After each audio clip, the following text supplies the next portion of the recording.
ছোটবেলা থেকেই আমার এই ম্যাকহলে আসা যাওয়া খুব বেশি, যদিও আমার বাড়ি পৌরসভায়। আমার বড় ফুফার বাড়ি ম্যাকহলে, জানেন কেন?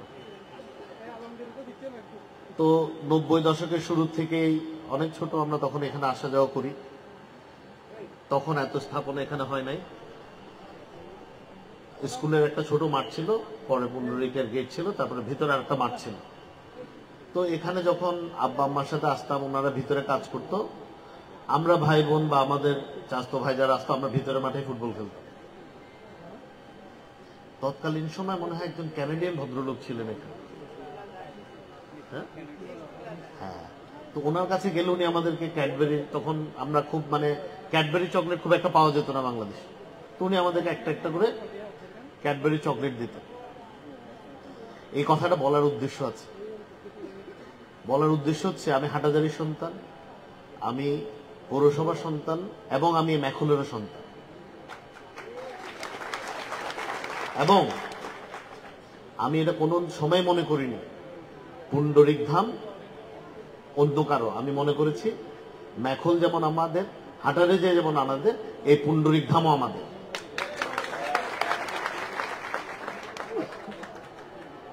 ব্যস্ততার কারণে জীবনে চলার পথে অনেক কিছুতে একটা গ্যাপ হয়, যে কারণে বেশ কিছু বছর, গত বেশ কিছুদিন আমি এই এলাকাটাতে আসতে পারিনি ব্যস্ততার কারণে। কিন্তু কোনো সময় আমার মনে হয়নি যে ম্যাকহলের পুন্ডরিক ধাম আমাদের বাইরের কোনো কিছু। বিকজ আমরা বড় হয়ে, ছোট থেকে বড় হয়েছি এমন একটি পরিবেশে যেখানে এই সংখ্যালঘু, সংখ্যাগুরু, মাইনরিটি, এইসব শব্দ আমাদের সময় খুব একটা, আমরা যখন বড় হয়েছি এগুলো আমাদের মধ্যে খুব একটা প্রচলন ছিল না, এখনো আমাদের মনে নেই। আমি ব্যক্তিগতভাবে একজন ধর্মভীরু মানুষ।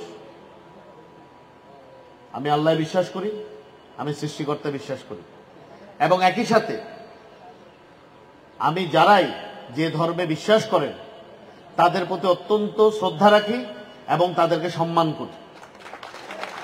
এরশাদুল্লাহ সাহেব একটা কথা বলেছেন, এটা একটু উপরে তোলা যায়, নিচু হয়ে বলতেছে, এটা উপরে তুলো। এরশাদুল্লাহ সাহেব একটা বলেছিলেন, পৃথিবীর যে কোনো ধর্ম মানব কল্যাণের জন্য সৃষ্টি, যেভাবেই হোক, উৎপত্তিটা যেভাবেই হোক, মূল উদ্দেশ্য হচ্ছে মানব সেবা, মানবের সুরক্ষা নিশ্চিত করা এবং সৃষ্টিকর্তার শুকরিয়া আদায় করা, ওনার প্রশংসা করা।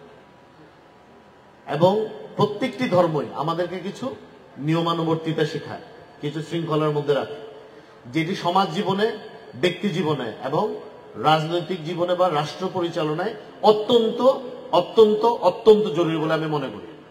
একটা ডিসিপ্লিনের মধ্যে থাকে। এই ডিসিপ্লিনটা আপনি মুসলিম হিসেবে পেতে পারেন, আপনি সনাতনী ধর্মাবলম্বী হিসেবে পেতে পারেন, আপনি খ্রিস্টান হিসেবে পেতে পারেন, আপনি বুদ্ধিস্ট হিসেবে পেতে পারেন, বা যে কোনো ধর্ম আপনি যেটাতে বিশ্বাস করেন সেটাতে পেতে পারেন। ধর্মহীনতা কোনো সময় সমাজে ভালো কিছু এনে দেয় না, এটা আমার ব্যক্তিগত বিশ্বাস। কিন্তু আমি আরেকটা বিশ্বাসও করি, সেটা হচ্ছে বাংলাদেশী যে পরিচয়টা শহীদ রাষ্ট্রপতি জিয়া রহমান আমাদের সকলকে দিয়েছেন, এই শব্দটার ব্যাপ্তি অনেক।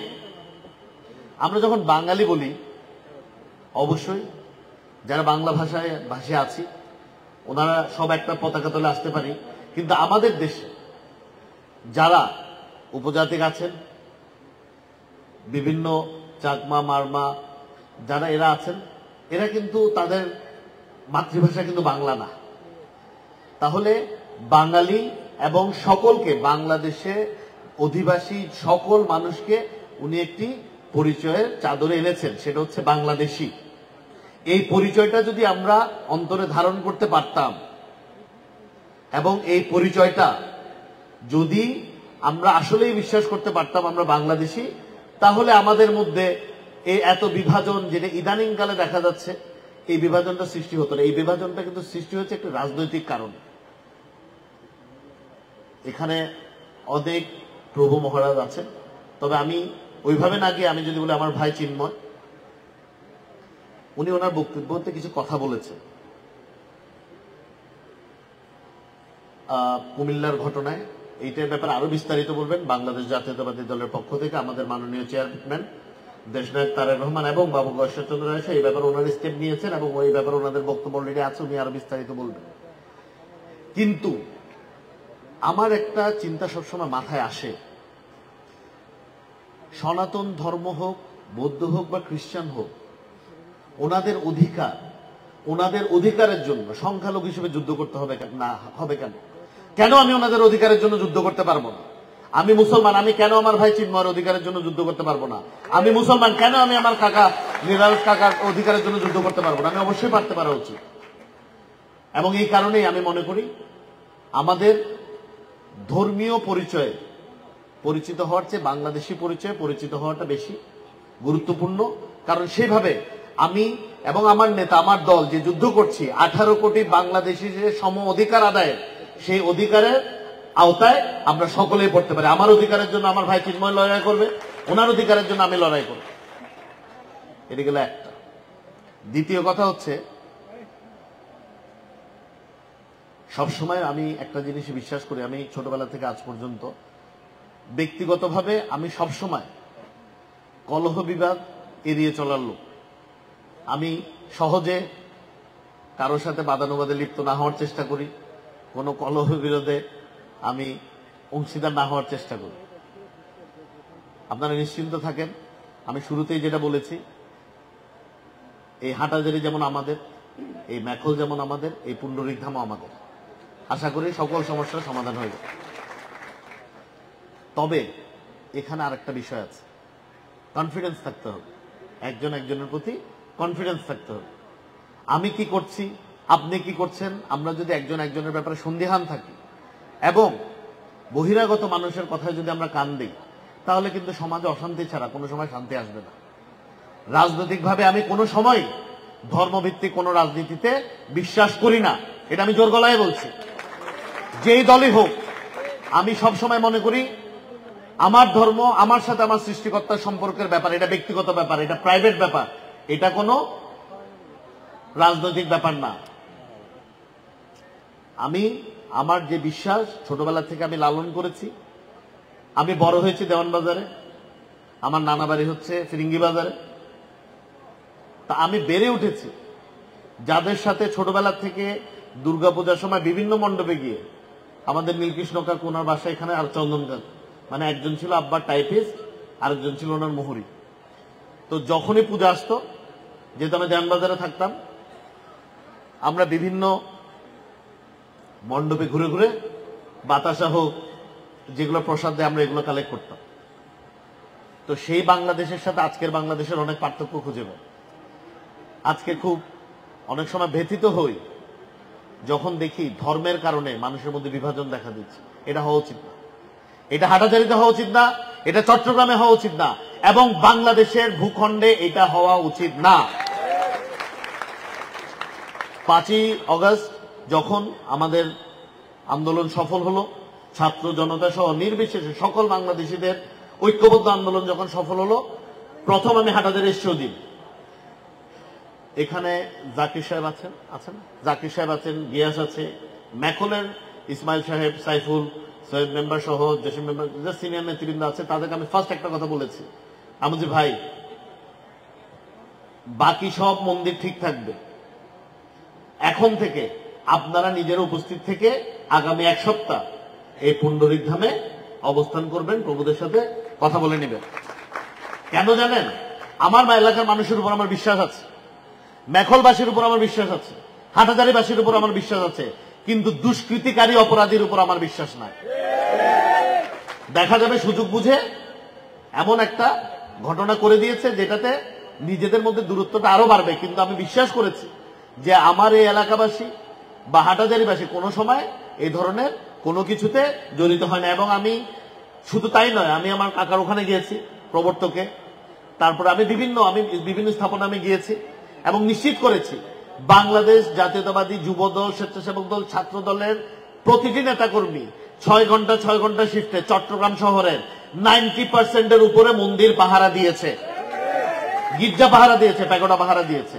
এবং আমি গর্ব করে বলতে পারি, এই হাটাজারিতে কোন ধর্মীয় উপাসনালয়ে এটা মন্দির হোক, মসজিদ হোক, গির্জা হোক বা প্যাগোডা হোক, কোন জায়গাতেই কোন ধরনের কোন অপ্রীতিকর ঘটনা ঘটেনি। এটা কেন হয়েছে জানেন? আমাদের ঐক্যবদ্ধতার কারণে, আমাদের ঐক্যের কারণে, আমাদের আন্তরিকতার কারণে। এই আন্তরিকতাটা শুধু বাংলা হাটাজারিতে না, চট্টগ্রামেও একই অবস্থা। কোন ধরনের কোন সমস্যা হয় নাই। কেন?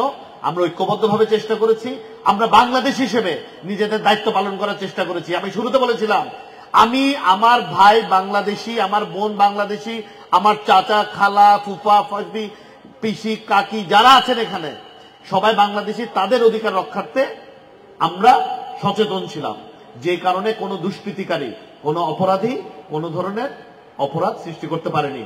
আমাদের মহানগর বিএনপির আহ্বায়ক এরশাদুল্লাহ সাহেব এবং ওনার সুযোগ্য সদস্য সচিব নাজিবুর রহমান সাহেব সহ নগর বিএনপির সাবেক যুগ্ম আহ্বায়ক যারা ছিলেন ওনাদেরকে সহ আমরা অনেকগুলো মন্দির, প্যাগোডা, গির্জা আমরা ভ্রমণ করেছি শুরুতে, যাতে পাবলিক পারসেপশনটা থেকে এই ভয়টা চলে যায় যে বাংলাদেশে কোন ধরনের সাম্প্রদায়িক সমস্যা আছে। বাংলাদেশ এমন একটি দেশ যেখানে কোন ধরনের কোন সাম্প্রদায়িক সমস্যা নাই। কিছু অপরাধী ধর্মকে ব্যবহার করে বারবার বিশৃঙ্খলা সৃষ্টি করার চেষ্টা করে, এবং এই অপরাধী কারা আমরা আপনারা সবাই জানি। দয়া করে কোন অপরাধীকে কোন দলীয় ট্যাগ দিবেন না। অপরাধী অপরাধী, তাকে আইনের আওতায় আনতে হবে, তার বিচার করতে হবে। আমি নিশ্চিত করতে চাই এই হাটাজারি যে সম্প্রীতি সৌহার্দ্যের জনপদ ছিল তা ভবিষ্যতেও থাকবে, এবং আমরা ঐক্যবদ্ধ হাটাজারিকে একটি সমৃদ্ধশালী থানা বা উপজেলা বা পৌরসভায় রূপান্তরিত করে ইনশাল্লাহ আমরা কাঁধে কাঁধ মিলে সামনের দিকে এগিয়ে যাব। আমি আপনাদেরকে আরেকটা কথা বলি, আমার বাবা খুবই অসুস্থ। আমাকে যখন আমার ভাই চিন্ময় প্রভু ফোন করেছেন তখন আমি কিন্তু জাস্ট আইসিইউ থেকে বের হয়েছি। আমার আসার কোনো মতেই সুযোগ নেই, কারণ আমার তো আর কোনো ভাই নাই, আমি একলাই। কিন্তু আমি চিন্তা করলাম হয়তো আমি আমার কোনো ব্যক্তিগত কারণে আজকে এখানে অনুপস্থিত থাকবো, কিন্তু এইটা একটা ব্যাড মেসেজ অনেকের কাছেই যাবে। অনেকেই এটাকে একটা ভুল বুঝতে পারে, যে কারণে আমি শুধুমাত্র আজকের অনুষ্ঠানের জন্য আমার কাকা গয়েশ্বরচন্দ্র কাকা, উনি ব্যক্তিগতভাবে খুবই ঝামেলায় ছিলেন। আমি গত পরশু মনে হয় খুব জোরাজোরি করছেন, আপনার যাওয়াই লাগবে, আপনি আসেন। আমি ওনার সম্মানার্থে, এবং যাতে আমার এই পুণ্ডরিক ধাম, আমি বলি এটা আমাদের প্রতিষ্ঠান, এটা আমার, আপনার, আমাদের সকলের প্রতিষ্ঠান। এই পুণ্ডরিক ধামের কেউ যেন বা মেখলবাসী কেউ যেন আমাকে কোনো কারণে ভুল না বোঝেন, সেটার জন্য আমি এসেছি। আপনারা আপনাদের প্রার্থনায় আমার পিতার কথাও স্মরণ করবেন। খুবই কঠিন অবস্থায় আছেন। আল্লাহ বলেন, আপনাদের ঈশ্বর বলেন যেন ওনাকে দ্রুত সুস্থতা দান করেন। এবং আমি আবারও ধন্যবাদ জানাচ্ছি। জি না, আব্বা তো আসছে, আমরা সবাই আসছি। এবং আমার যারা এখানে উপস্থিত আছেন আমি অনেকেরই নাম জানি না, আমি অত্যন্ত দুঃখিত যে সবার নাম আমি বলতে পারিনি। আমাদের বিএনপিরও অনেক নেতৃবৃন্দ আছেন, আমি কারো নাম বলিনি। হ্যাঁ, কল্যাণ ফ্রন্টেরও অনেক নেতৃবৃন্দ আছে। এই কল্যাণ ফ্রন্ট নিয়ে আমার একটা কথা আছে, আমি ওদেরকে বলেছিলাম তোমরা কল্যাণ ফ্রন্টটা করলা, তোমরা হিন্দু, বৌদ্ধ, খ্রিস্টান, মুসলমান কল্যাণ ফ্রন্ট করা উচিত ছিল, তাহলে আমিও তোমাদের সদস্য হতে পারতাম, এটা করেনি। যাই হোক, আমি আন্তরিক ধন্যবাদ জানাচ্ছি, আমাকে আপনারা আমন্ত্রণ জানিয়েছেন। আমি এটা বিশ্বাস করি, আমি আমন্ত্রিত না হলেও এখানে যে কোনো সময় আসার অধিকার আমার আছে। এটা আমি ছোটবেলা থেকে এখানে আসা যাওয়া করেছি, এবং এটা ভবিষ্যতে অব্যাহত থাকবে। আমার বাচ্চারাও যেন এখানে এসে নিজের মতো করে স্বাধীনভাবে খেলতে পারে, ঘুরতে পারে। আশা করি সেই পরিবেশ অতি শীঘ্রই সৃষ্টি হবে। আপনাদের সবার জন্য শুভকামনা। শুভরাত্রি, ভালো থাকবেন। ধন্যবাদ।